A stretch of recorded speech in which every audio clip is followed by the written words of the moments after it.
New clothes or dinner for two. In the battle for the British consumer's pound, it seems food is winning over fashion, experiences and eating out the new retail trend, if the trend for retail is down. With a 1.4% drop, UK sales to February suffered their biggest three-monthly fall in nearly 7 years.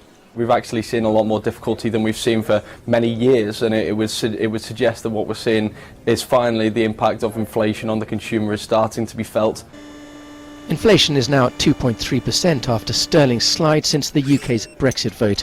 That's been good for some. A lower pound has pushed UK car production to a 17-year high on surging exports.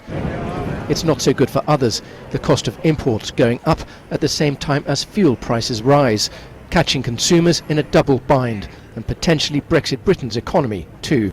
So real earnings are starting to turn negative. So I think if we are going to see the consumer being a little more reticent to maintain the rate of spending that we saw in Q3 and Q4, then we are going to see a deceleration in activity. And for companies like Next, it could force a rethink. Once the UK's top clothing retailer, annual profits are down nearly 4%. It is, it says, extremely cautious over the outlook. There does seem to be this shift with the consumer and how they want to spend their money. And I think this is a big challenge at a time when the company is already facing big challenges as a result of Brexit and as a result of higher inflation.